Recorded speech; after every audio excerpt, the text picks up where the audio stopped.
मैं आपको यह बताना चाहता हूं कि हिंदुस्तान के युवाओं के लिए, आदिवासी युवाओं के लिए, पिछड़े वर्ग, दलित, गरीब, जनरल कास्ट के युवाओं के लिए कांग्रेस पार्टी क्या करने जा रही है।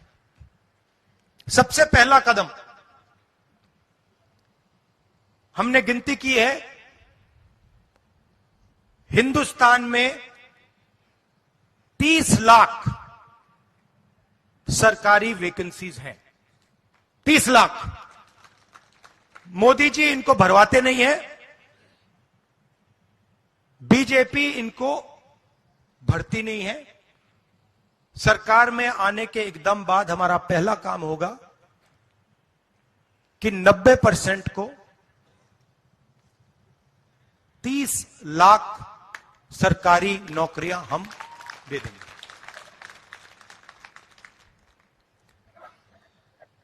दूसरा ऐतिहासिक काम, हम मनरेगा प्रोग्राम लाए थे, रोजगार का अधिकार। लाखों लोगों को फायदा हुआ, अधिकार दिया हमने। वैसे ही हम हिंदुस्तान के युवाओं को, सब युवाओं को अप्रेंटिसशिप का अधिकार देने जा रहे हैं। और यह अधिकार हर ग्रेजुएट, हर डिप्लोमा होल्डर को मिलेगा। अधिकार क्या है कि कॉलेज, यूनिवर्सिटी, डिप्लोमा के एकदम बाद 1 साल के लिए हर ग्रेजुएट को प्राइवेट कंपनी में, सरकारी ऑफिस में 1 साल की अप्रेंटिसशिप दी जाएगी और 1 लाख रुपए उसे 1 साल में दिया जाएगा। और यह हर ग्रेजुएट के लिए किया जा रहा है। ये जो लाखों लोग कह रहे हैं कि हम बेरोजगार हैं, कॉलेज के एकदम बाद अगले दिन इनको अप्रेंटिसशिप मिल जाएगी और यह अधिकार होगा। यह ऐसे नहीं होगा कि भैया हमें देना है तो देंगे, नहीं देना तो नहीं देंगे। यह मनरेगा जैसा अधिकार होगा, कानूनी अधिकार अप्रेंटिसशिप का आपको दे रहे हैं। इससे देश में करोड़ों युवाओं को फायदा होगा, ट्रेनिंग मिलेगी और पहला साल का, एक प्रकार से पहले साल का रोजगार मिलेगा। भारत जोड़ो यात्रा में बहुत सारे युवा आए, कहते हैं राहुल जी हमने एग्जाम की तैयारी की, हम गरीब हैं, 3-4 महीने हमने मतलब रात दिन कर दिए, एक कर दिए। एग्जाम के दिन पता लगता है 5% वालों के टेलीफोन पे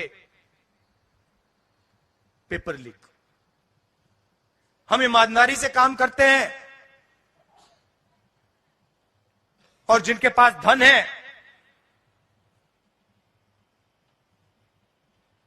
पेपर चुरा लेते हैं और फिर उसके बाद हमें कहा जाता है कि देखिए पेपर लीक हो गया तो आपको अब नौकरी नहीं मिलेगी।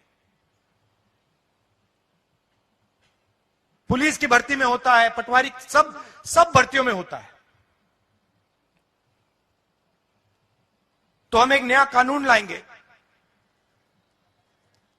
पेपर लीक के खिलाफ एक कानून, जिसमें हम एग्जाम दिलवाने का तरीका स्टैंडर्डाइज कर देंगे कि एग्जाम होगा तो ये जो आउटसोर्सिंग होती है, प्राइवेट कंपनी को पकड़ा दिया जाता है, ये आउटसोर्सिंग नहीं होगी। एग्जाम सरकारी संस्था करेगी और इस प्रकार से करेगी। और अगर इस प्रकार से नहीं किया और अगर पेपर लीक हो गया तो फिर कानूनी कार्रवाई ऐसी होगी कि दूसरी बार नहीं होने वाला है।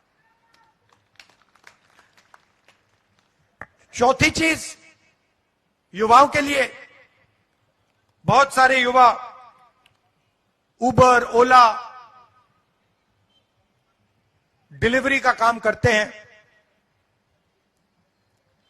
इसको अंग्रेजी में गिग वर्कर्स कहते हैं। और राजस्थान में हमने इनके लिए कानून बनाया था, इनकी रक्षा के लिए, इनकी पेंशन के लिए, इनकी सोशल सिक्योरिटी के लिए।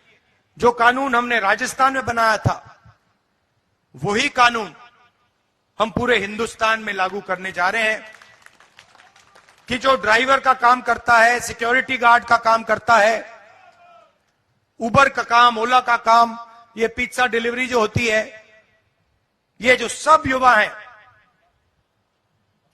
इनकी रक्षा हो, इनका एक प्रकार से पेंशन हो, सोशल सिक्योरिटी हो, और इनको एक दिन में सड़क पे ना करा जा सके। तो इसके लिए हम एक हिंदुस्तान में एक कानून बना रहे हैं। और पांचवी चीज, यह भी ऐतिहासिक चीज, नरेंद्र मोदी जी ने स्टार्टअप इंडिया किया, स्टैंड अप इंडिया किया, मेक इन इंडिया किया, कोई फर्क नहीं पड़ा।